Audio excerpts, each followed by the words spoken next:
আজিৰ আবেলিৰ কেইবাটাও গুৰুত্বপূৰ্ণ খবৰ। 4 মে'ত অসমত 100% হ'ব বিৰোধী চৰকাৰ বুলি মন্তব্য কৰিলে অখিল গগৈ। এক্সিট পোলে কি কৈছে বাদ দিয়ক। এইবাৰ পৰিৱৰ্তন বিচাৰিছে অসমৰ ৰাইজে। পৰিৱৰ্তনৰ বাবে বিজেপিৰ বিৰুদ্ধে ভোটদান কৰিছে অসমৰ ৰাইজে। 4 মে'ৰ 1 বজাত বিৰোধীয়ে চৰকাৰ গঠন কৰাটো নিশ্চিত হ'ব বুলি ঘোষণা কৰিলে। বিৰোধীয়ে লাভ কৰিব 70খনতকৈ অধিক আসন। নিৰ্বাচনী ফলাফলৰ পূৰ্বে অখিল গগৈৰ এই দাবী। মূল্যবৃদ্ধিক লৈ প্ৰতিক্ৰিয়া ৰাইজৰ দলৰ সভাপতি অখিল গগৈৰ। গেছ চিলিণ্ডাৰৰ পাছত এইবাৰ পেট্ৰল ডিজেলৰো মূল্য বৃদ্ধি কৰিব চৰকাৰে।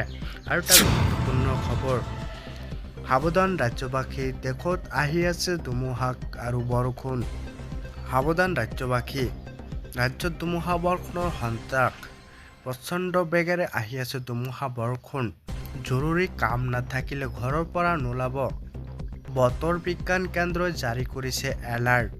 অসমৰ লগতে উত্তৰ পূৰ্বাঞ্চললৈ জাৰি কৰা হৈছে য়েলো আৰু অৰেঞ্জ এলাৰ্ট। মুষলধাৰ বৰষুণৰ লগতে ধুমুহা আৰু বজ্ৰপাতৰ এলাৰ্ট। আহক চাই লওঁ কোন কোন ঠাইত হ'ব এই মুষলধাৰ বৰষুণ ধুমুহা। বঙাইগাঁও, বৰপেটা, ডিমা হাছাও, কাছাৰত জাৰি কৰিছে অৰেঞ্জ এলাৰ্ট। গোৱালপাৰা, নলবাৰী, কামৰূপ, ভজালী, বাক্সা, তামুলপুৰৰ কামৰূপ মেট্ৰ', পশ্চিম কাৰ্বি আংলং, হোজাই, কাৰ্বি আংলং, শ্ৰীভূমি, হাইলাকান্দি আৰু গোলাঘাট জিলাতো য়েলো এলাৰ্ট জাৰি কৰিছে বতৰ বিজ্ঞানীয়ে। আৰু এটা গুৰুত্বপূৰ্ণ খবৰ। আজিকালি জাতি ধৰ্মৰ নামত সমাজখনক বিভাজিত কৰিবলৈ চেষ্টা কৰিছে। জাতি ধৰ্ম কৰি সমাজ বিভাজিত কৰা ৰাজনীতিত মই বিশ্বাস নকৰোঁ। হিন্দু বা মুছলমান সকলোৱে একে দামতে লাভ কৰে গেছ, পেট্ৰল, ডিজেল।